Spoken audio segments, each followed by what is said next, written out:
अग्रवाल साहब से पूछना चाहूँगा। अग्रवाल साहब, गुड आफ्टरनून।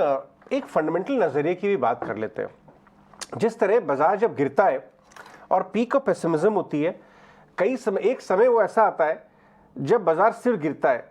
हजार रीजन जो हैं बता रहे हैं कि साहब अब तो नहीं गिरना चाहिए, वैल्यूएशन इतने सस्ते हो गए, साहब अर्निंग इतनी खराब थोड़ी ना हुई है, लेकिन गिरता ही चला जाता है, ओवरशूट करता है नीचे।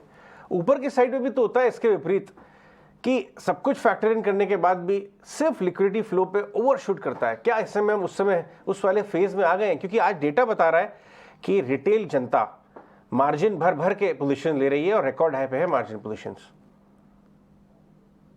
गुड आफ्टरनून अजय जी, प्रियंका जी और भी पैनल में जो मित्रगण है सबको नमस्कार। आपने ठीक कहा कि कुछ स्मॉल कैप मिड कैप में जिस तरह की बढ़त हो रही है वो थोड़ी चिंताजनक है, क्योंकि बहुत से ऐसे स्टॉक ऐसे भी बढ़ रहे हैं जिसमें क्वालिटी बिल्कुल है ही नहीं। मुझे समझ ही नहीं आ रहा है कि वो क्यों बढ़ रहे हैं टाइप्स। कई जगह तो 100-150 करोड़ की मार्केट कैप की कंपनी है और वहाँ 20-20% का मूव देख रहे हैं। फंडामेंटल जाके चेक करो तो क्वार्टर ऑन क्वार्टर लॉसेज हैं। तो ऐसी कई कंपनियां हैं जहां दिक्कत है, बट मैं ये नहीं समझता कि सारी कंपनी ऐसी है। अभी भी इतनी बढ़त के बाद एक अच्छा अपसाइड बचता है। कुछ करेक्शन हो सकता है, क्योंकि निफ्टी को अगर आप देखो तो 5-6 दिन से लगातार न्यू हाई बना रहा है। तो हो सकता है कि कुछ कंसोलिडेट करे या 100-200-300 पॉइंट की करेक्शन करें। अगर अपने ऑप्शंस का डेटा भी चेक करें तो 19,100 और 19,500 का एक दायरा दिखा रहा है। अब चूंकि निफ्टी एक न्यू हाई बना रहा है, ब्लू स्काई जोन है, तो हो सकता है कहीं भी जा सकता है। बट थोड़ी सी लंबी अवधि लूं, मध्यम से लंबी अवधि, तो मैं समझता हूँ 18,600 एक बहुत स्ट्रॉन्ग सपोर्ट है। और अभी जैसा आप कह रहे थे ना कि रेट साइकिल जब चेंज होता है तो पार्टी तो अभी शुरू हुई है, तो मैं भी वही बात दोहराना चाहूंगा कि पार्टी तो अभी शुरू हुई है। अपसाइड बहुत है, थोड़ा करेक्शन या कंसोलिडेशन का फेज आ सकता है। आप देखो फेड ने रेट पॉज किए, आरबीआई ने रेट पॉज किए हैं। क्वार्टरली नंबर्स जो पिछली बार आए थे, कमेंट्री आई थी, वो बहुत अच्छी आई थी। और अभी भी जो पहली तिमाही के जो आ रहे हैं आंकड़े, वो बहुत अच्छे आ रहे हैं, बहुत एक्साइटिंग आ रहे हैं। आप देखो आज पूनावाला के आए या कल बजाज फाइनेंस के आए, कुछ पीएसयू बैंक्स के आए, सबके आंकड़े बहुत अच्छे हैं। एक आध को अगर जैसे बंधन बैंक वगैरह को मैं दरकिनार कर दूं तो बॉन्ड यील्ड स्टेबल हो चुकी है, रुपया स्टेबल है, एफआई की तरफ से लगातार खरीदारी हो रही है, जो कि एक बहुत पॉजिटिव बात है।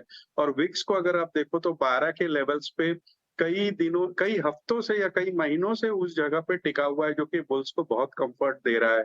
और सबसे बड़ी बात जो भारत जैसे देश के लिए है, वो 70 से $80 के बीच में चलता हुआ क्रूड, जो कि हम आयात प्रधान देश है। 80% हमारा जो खपत है क्रूड का वो आयात होता है, और वो हमें बहुत कंफर्ट दे रहा है। थोड़ी बहुत कंसर्न्स मॉनसून को लेकर के है, लेकिन मुझे लगता है कि वो भी वक्ती है।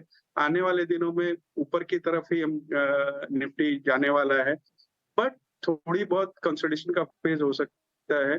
मध्यम अवधि के लिए 18,600 एक स्ट्रॉन्ग सपोर्ट मान के चल सकते हैं। बहुत से क्वालिटी स्टॉक्स जो मिड कैप में हैं अभी भी मेरे हिसाब से अच्छे वैल्यूएशंस पे उपलब्ध है। ऑलराइट, कई सारे मिड कैप स्टॉक्स आप सस्ते वैल्यूएशन पे बता रहे हैं, तो कुछ स्टॉक शेयर भी करें राजेश हमारे व्यूअर्स के साथ। देखिए, स्टॉक्स तो कई हैं। अब वक्त की पाबंदी को देखते हुए एक स्टॉक अगर बताना हो तो मैं समझता हूँ सेंचुरी टेक्सटाइल के साथ जाना चाहिए, जिसमें अगर आप देखो तो पल्प एंड पेपर, टेक्सटाइल और रियल एस्टेट, ये 3 डिवीजन है कंपनी की। और जो रीसेंट लैंड एक्विजिशन उन्होंने करी है ना पुणे, बेंगलुरु और मुंबई में, वो उनकी अर्निंग्स बहुत अच्छी तरीके से बूस्ट कर देगी। पेपर एंड पल्प में भी अगर देखेंगे तो नॉर्थ इंडिया में इनका लार्जेस्ट मार्केट शेयर है। टिश्यू पेपर में इन्होंने कैपेसिटी डबल कर ली है। ऑपरेटिंग कैश फ्लो बहुत अच्छा है, और सबसे अच्छी बात जो है वो नेट डेट टू इक्विटी इनका बहुत कंफर्टेबल लेवल पे है।